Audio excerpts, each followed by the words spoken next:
Yeah, these are joint ventures, right? Right. I like this joint venture. Right. Between Palladium and BVS Films, and everything that we've done together, Dan, I think has been spot on, high class, and efficient.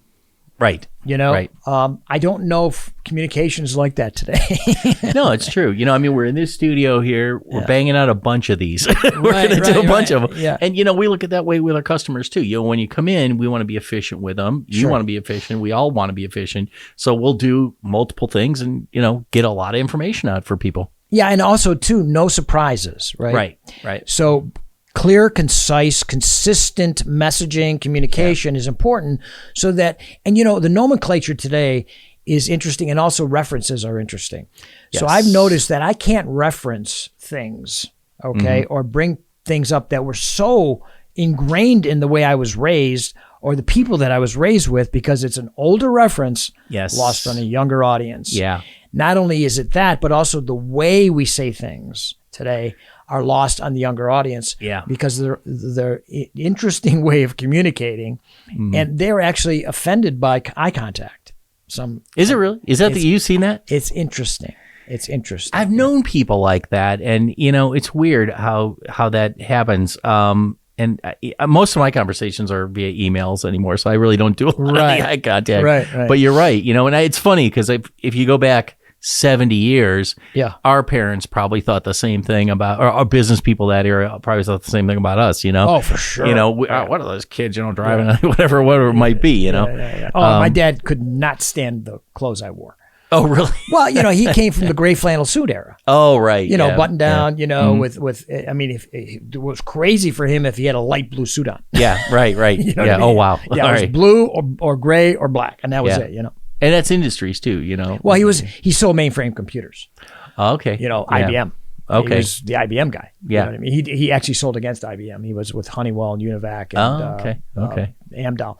Cool. So I was raised, you know, but I was in marketing. Mm-hmm. You know, so what I wore was like, what are you doing? Yeah, you can get away with anything You back can get then. it, you know, Right. and anything. And then I remember in the turn of the century, 2001, 2, 3, my agency was going crazy. We had a lot of stuff out in LA, you know, Yeah. and I grew my hair real long.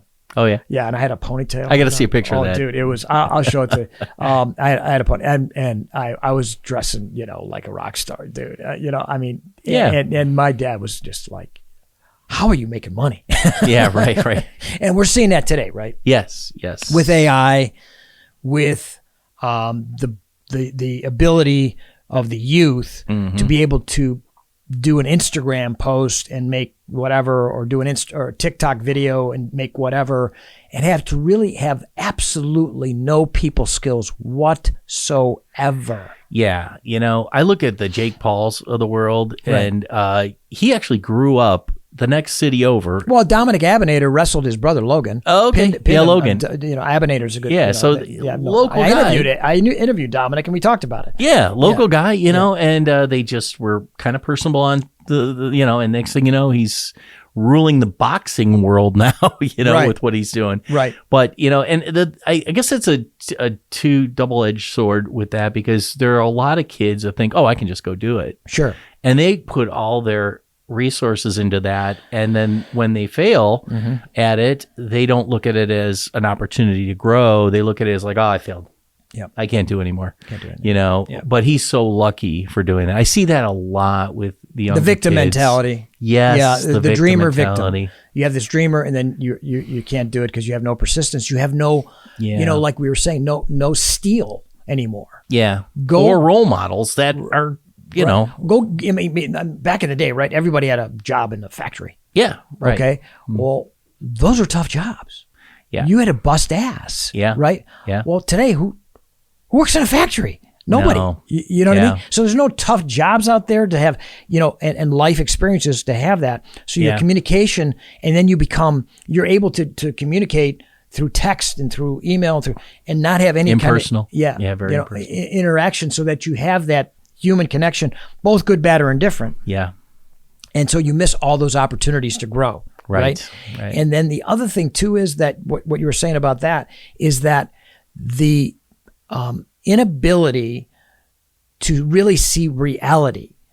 And I talk about that in my wrestling room. Now, I'm retired, okay, but for 45 years, I used to say, the very first practice, 99% of you will never wrestle again after you graduate high school in anything, let alone at college or to make a nickel. Yeah. So enjoy this now. And that's the same thing in any athletics. Yeah. So when you look at college Division I athletes, 99% of them make no money in their sport ever. Yep. They go into something else. So you got to figure that out. Yeah. Right? Yeah. Yeah. So, and there are advantages to to being in this. I truly agree, from a standpoint, you get a lot out of sports. Yeah. Discipline. Yeah. I mean, I played football all the years growing up. Yeah. That's discipline, and a lot of the kids, if they don't play sports, sometimes they get into the wrong environment and it follows through them through their lives. Well, the wrestling community created a thing called Beat the Streets. Oh, yeah. Goes into the inner city and gets these kids to wrestle. Oh, okay. And the deleterious effect is counterintuitive. So what happens is there's no negative effect. Yeah. So it gets neutral, and then the positive starts. Yeah. The positive starts, keeps them out of trouble, keeps them from getting pregnant, keeps them from impregnating somebody, keeps them into school to graduate school because they have the discipline. And these kids, Dan, are crying and desperately seeking some form of discipline, some form of boundaries. Yeah. The human nature needs that. Yeah. And they're craving it. Yeah. I see that more and more. So what you're saying is completely, and also too, it teaches you communication skills. Right. Okay. It teaches you how to communicate with your teammates. Yes. With authority figures, which is a coach, good coach. Good coaches are great, right? They could be great communicators too, if they understood that. Yeah. I've seen bad ones too. Some bad ones. Horrible. Horrible coaches. Horrible coaches. Yeah. Well, back in the day, I remember, I remember one guy, we went in from a halftime. I played football too, if you can believe it. I was a center on the football team back in the Stone Age. But the guy missed a tackle. Our coach took a clipboard and hit him. Now he had his helmet on, hit him on the top of the head. Oh, jeez.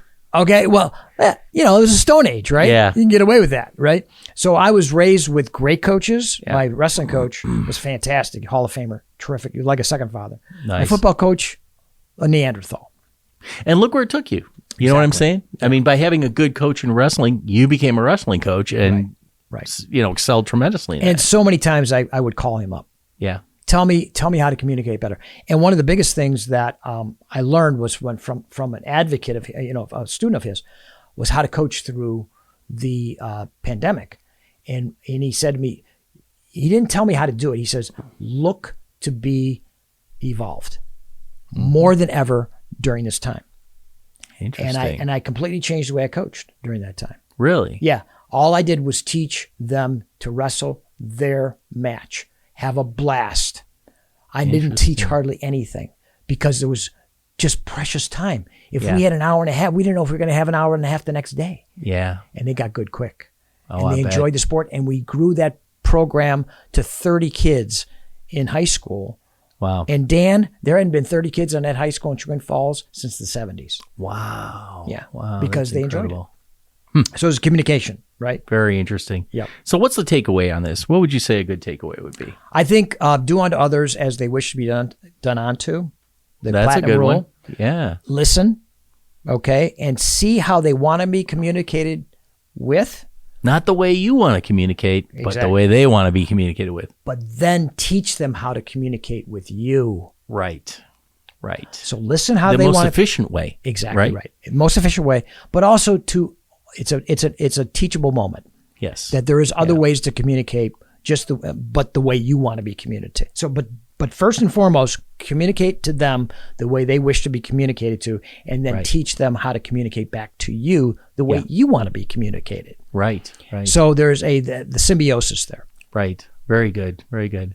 Well, great. That was great lesson to learn this time, and we look forward to the next episode of our little soiree that we're dealing with. Joint venture. Joint venture. Brother. All right, I love it. Great, great.